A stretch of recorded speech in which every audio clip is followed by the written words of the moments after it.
Hello everyone, good morning. কেমন আছেন সবাই? আশা করছি সকলেই খুব ভালো আছেন আর আপনাদের ভালোবাসা ও আশীর্বাদে অনেকটা ভালো আছি। তো দেখুন, এখন সকাল সকাল সমস্ত কাজ সারা হয়ে গেছে, ঠাকুর সেবা দেওয়া হয়ে গেছে, রান্নাটাও হয়ে গেছে। আজকে এতটাই ব্যস্ততা ছিল, কোনো রকম ভিডিও শ্যুট সকাল থেকে আমি করতে পারিনি।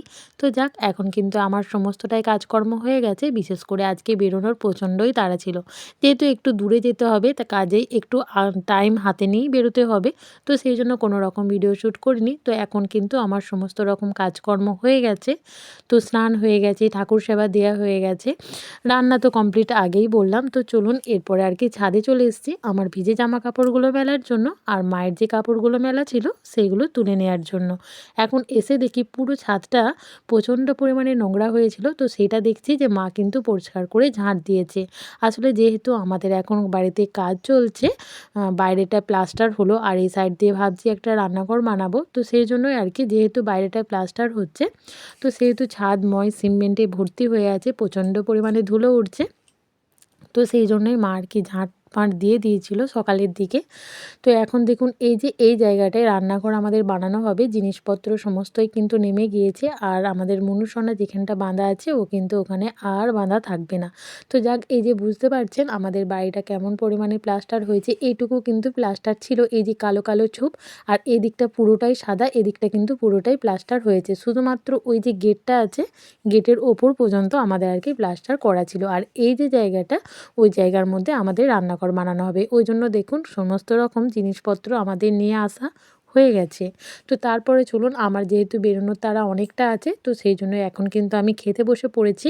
আর যা রান্না করেছিলাম সব একসাথে নিয়ে একবারে মাখিয়ে খেয়ে নিয়েছি, কেননা আর মানে একদমই সময় নেই, এতটাই দেরি হয়ে গেছে। তো তার মধ্যে বড় মার কিছু টাকা আমার কাছে ছিল, তো সেই জন্যই বড় মাকে সেই টাকাটা দিয়ে আমি কিন্তু বেরিয়ে পড়লাম কাজে। আর এদিকে ছিল, যেহেতু মাসের শেষ হয়ে এসেছে, মানে গোষ্ঠী থেকে অনেক পরিমাণে লোন নেওয়া আছে সমবায় যে গোষ্ঠী মহিলাদের, তো সেখান থেকে যে লোনটা নেওয়া হয়েছিল তার কিস্তি কিন্তু আমি এই দিদিভাইকে দিয়ে দিলাম। আসলে ওটা মায়েদের দল, মানে আমার শাশুড়ি মায়ের দল। তো ওইখান থেকে যেহেতু টাকা নেওয়া হয়েছে, তারপর বেরোনোর সময় দেখি গাড়িতে একদম তেল নেই, মাঝ রাস্তায় যে বন্ধ হয়ে যাবে না তারও কোনো ঠিক নেই। তো সেই জন্যই আর কি 1 লিটার তেল ভরে নিচ্ছিলাম। তো তেল ভরে নিয়ে কিন্তু চলে যাব। আর এত পরিমাণে আজকে কাজের চাপ আছে, জানি না কতটা আগে বাড়ি ফিরতে পারবো। আমার মনে হয় না সন্ধ্যের আগে ফিরতে পারবো বলে। তো দেখা যাক, চলুন। এখন কিন্তু আমার গাড়ির তেল ভরা হয়ে গিয়েছে, এরপর কিন্তু আমি একদম তাড়াহুড়ো করে বেরিয়ে যাব। এর মধ্যে ছেলের পরীক্ষারও সময় হয়ে এসেছে, স্কুল যাওয়া তো বন্ধ করেই দিয়েছে, এই সপ্তাহটার পরে কিন্তু ওর পরীক্ষা। আর এই সময়তেই কিন্তু প্রচণ্ড পরিমাণে কাজের প্রেশার আমাদের মধ্যে এসে গিয়েছে। তো প্রচণ্ড পরিমাণে চিন্তা হচ্ছে যে কি করে কি হবে। ছেলেকে এই সময় যদি একটু হেল্প করতে পারতাম অনেকটা ভালো হতো। আসলে ও এমন একটা অভ্যাস হয়ে গেছে না, ওর কাছে বসে থাকলে ও কিন্তু পড়াশোনাটা একটু বেশি ভালো করে, না হলে একদম খাটতে চায় না, অন্যমনস্ক হয়ে বসে থাকে। তো যাক, এখন দেখুন আমি কাজের জায়গায় চলে এসেছি। আর এখানে কাজ হচ্ছে এসআই আর ফর্ম ফিল আপ। তো সেক্রেটারি মহাশয় আছেন, আরও অনেকে আছেন, আমরা কয়েকজন আছি। তো এখন ফর্ম ফিল আপ করছি, এত পরিমাণে ভিড় তো কি বলবো, মানে লোকজন তো আসতেই থাকছে। তো তার মধ্যে এখন বেজে গিয়েছিল প্রায় ওই 2:30টার মতো। তো টিফিনটা অনেকটা আগেই দিয়েছিল, আমাদের খাওয়ার সময় হচ্ছিল না। তো এই মুহূর্তে কিন্তু এখন খেতে বসে পড়েছি। আর টিফিনে দিয়েছিল মিষ্টি, সিঙ্গারা, একটা সন্দেশ, বিস্কুট, চিড়েভাজা। তো আমি চিড়েভাজাটা খেয়ে নেব আর একটা সন্দেশ খেয়ে নিয়েছিলাম, আর কিছু খাবো না, যেহেতু বাড়িতে ছেলে আছে। তো বাড়িতে গেলেই বলবে, মা তুমি আমার জন্য কী এনেছো। তো এখন যেহেতু প্রত্যেক দিন একটা করে টিফিন পাচ্ছি, তো সেই জন্যই ওর একটা আগ্রহ থেকেই থাকে যে মা আমাদের জন্য কী এনেছে। আর এই যে দিদিভাই আর আমি কিন্তু পাশে ওখানের পাশের একটা বাড়িতে এসেছি টিফিন করার জন্য। তো ওখানে টিফিন করে আমরা কিন্তু আবার চলে যাব, আমরা আছি অনেকজনা। আর এদিকে দেখুন, সামনে এই পুকুরটা এত পরিমাণে একটা গন্ধ আসছে বাজে, তো কি বলবো, এখানটার মধ্যে হাওয়া দিলেই কিন্তু প্রচণ্ড পরিমাণে দুর্গন্ধ ছাড়ছে। আর এদিকে দেখুন সবাই একটু রেস্ট করছিল, তো তারপর কিন্তু আবার বসে পড়েছি কাজের জন্য। তো টিফিনটা যেহেতু পুরোটা খাইনি, তো টিফিনটা আর কি আমি ব্যাগের মধ্যে ভরে নিলাম। তো এখন দেখুন, এখনও কিন্তু প্রচণ্ড পরিমাণে ভিড়, বেজে গিয়েছে প্রায় ওই 4:30-র মতো। তো আর বেশিক্ষণ কাজ করব না, মানে যথারীতি যতজন আছে এদেরগুলো তো শেষ করতেই হবে, তো সেইগুলো করেই আর কি বেরিয়ে যাব।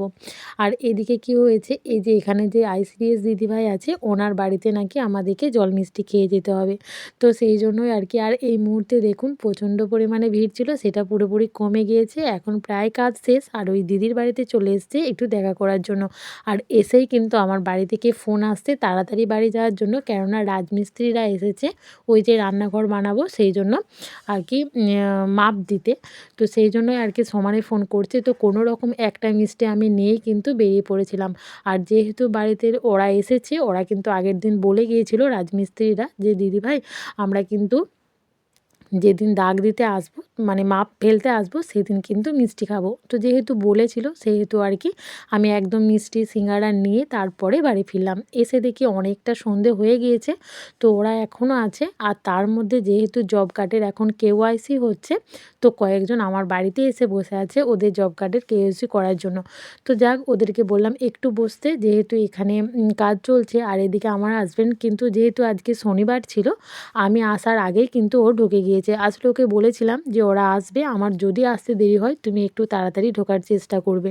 কিন্তু ওর ঢুকতে প্রায় ওই 7:30 8টায় বেজে যায়, যেহেতু বলেছিলাম। তো সেহেতু একটু আগেই বাড়ি ফিরেছি। এদিকে দেখুন জব কার্ডের কেওয়াইসি কাজগুলো আমি সেরে নিচ্ছি। তো ওদের কাজগুলো সেরে নিয়ে ওরা বাড়িও চলে গেছে। এই মুহূর্তে দেখুন আমাদের মোটামুটি প্রায় ওদের কাজ শেষের দিকে। তো তারপরে ওরা বাড়ি চলে গিয়েছিল, তো ওদেরকে হালকা টিফিন করিয়েছিলাম। তো আমি এখন প্রচণ্ড পরিমাণে ক্লান্ত। আর এদিকে ছেলেকে বসিয়েছি পড়তে, যেহেতু পরীক্ষা ওকে একটু না নিয়ে বসলেই নয়। আর কিন্তু শরীর সায় দিচ্ছে না, আজকে অনেকটা ক্লান্ত হয়ে গেছি। তো আজকে ভিডিওটা আর বেশি বড় করছি না। তো আমার ভিডিওটি কেমন লাগলো অবশ্যই কমেন্টে জানাবেন। আর ভালো লাগলে চ্যানেলটি সাবস্ক্রাইব করে আমার পাশে থাকতে পারেন। তো আজকের মতো ভিডিওটা এই পর্যন্তই। দেখা হচ্ছে পরের দিন একটা নতুন ভিডিওর সাথে। ততক্ষণ আপনারা ভালো থাকুন, সুস্থ থাকুন। আজকের মতো টাটা।